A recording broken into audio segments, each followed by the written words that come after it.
Good morning, welcome to my new video Sabita মেয়ের আবদারে। আজ বানিয়েছি বাটা মাছের একটা নতুন রেসিপি। আপনারা যারা আমার ফেসবুক আর ইউটিউব ইনস্টাগ্রাম ফলো করেন তাদের জানাই অসংখ্য ধন্যবাদ। আপনারা জানেন আমার জীবনের বিশেষ কিছু কথা আপনাদের সাথে আমি শেয়ার করি। এখান থেকে ফুল তুলতে এসেছি, তো ছাদ বাগানে ফুল তুলতে দারুণভাবে আমার ভালো লাগে।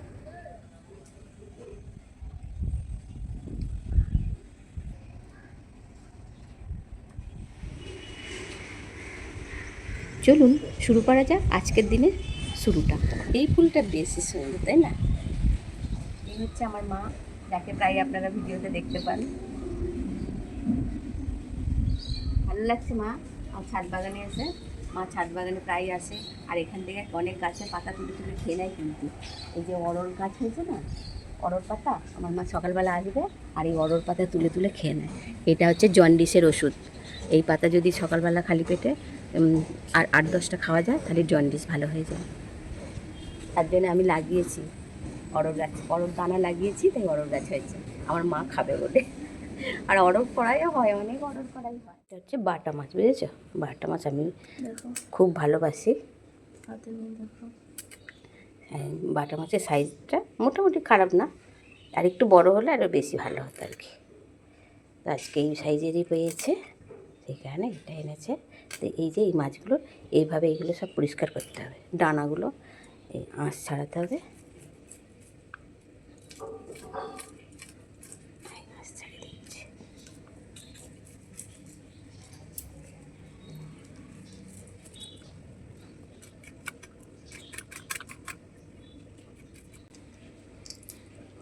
এইভাবে কান পাটাটা ফেলে দিতে হবে।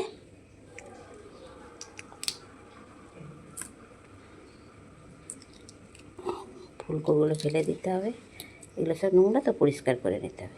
এগুলো খায় না, এর মধ্যে অনেক জীবাণু থাকে, পোকা থাকে, ওই জন্য কানের ফুলকোটা ফেলে দিতে হয়।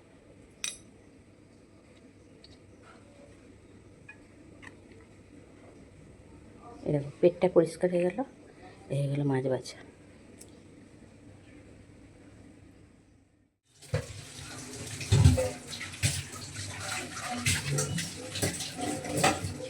মাছটা ভাজার আগে লবণ দিয়ে দিলাম আর একটু হলুদ মেখে নেবো। এইভাবে ভালো করে মেখে নিতে হবে। নুন হলুদ মাখলে মাছটা শক্ত শক্ত হয়ে যায়, তাতে ভাজতে সুবিধা হয়।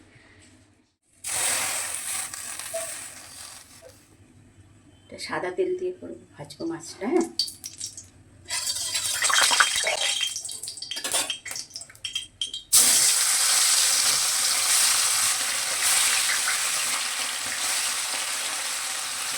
একটু চাপা দিয়ে দেবো, তাহলে তাড়াতাড়ি ভাজা হয়ে যাবে।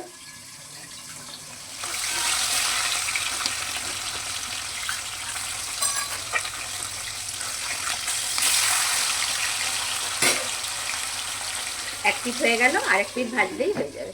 একবার চাপা দিলাম, ভাজা হয়ে গেলে এবার তুলে নেবো মাছগুলো।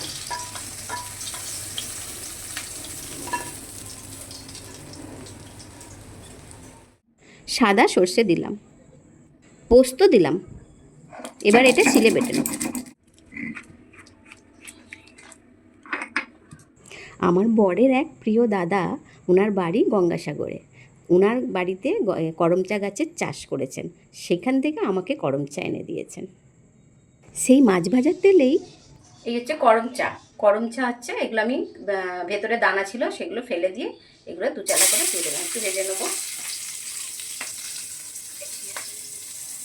এটা হচ্ছে সর্ষে পোস্ত বাটা কুচি, একটা বড় সাইজের পেঁয়াজ কুচি, একটা টমেটো কুচি, আর এই হচ্ছে করমচা। এই করমচাগুলো আমি কেটে দিয়েছি, আর এতে লঙ্কা ছিঁড়ে দিয়েছি।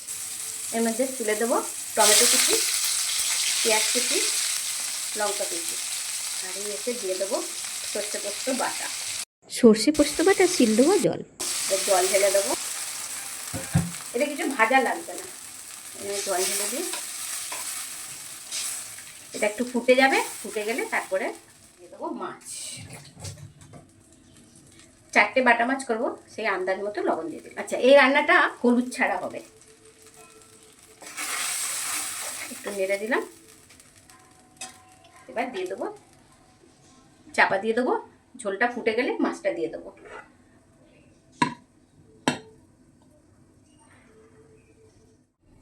ঝোলটা ফুটে গেছে, এবার মাছগুলো তুলে দেবো।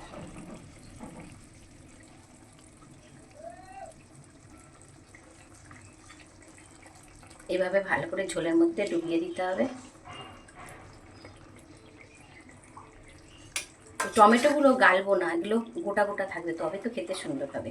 সেই জন্যে আমি সব কিছু একটা টক-গাই বানাচ্ছি পুরো, কিন্তু মাছটা টক-গা নয়, মাছটা ভেজে বানাচ্ছি। এবার আর একটু ঢাকা দিয়ে দেবো, ঝোলটা ফুটে গেলে নামিয়ে দেবো। খুব সোজা, খুব তরজলদি রান্নাটা হয়। ওই গ্যাসটা নিভিয়ে দিলাম, এবার হয়ে গেছে, এবার নামিয়ে নেব। টক করমজার একটা নিজস্ব ট্যাঙ্গি ফ্লেভার আছে। টক করমজার ফ্লেভারটা বাটা পোস্তের মধ্যে পুরো মেল্ট হয়ে গেছে। ভাত দিয়ে যখন খাওয়া হবে না, দারুণ লাগবে, একদম অসাধারণ। তাই এই রেসিপিটার নাম দিলাম টক করমচার বাটা পোস্ত।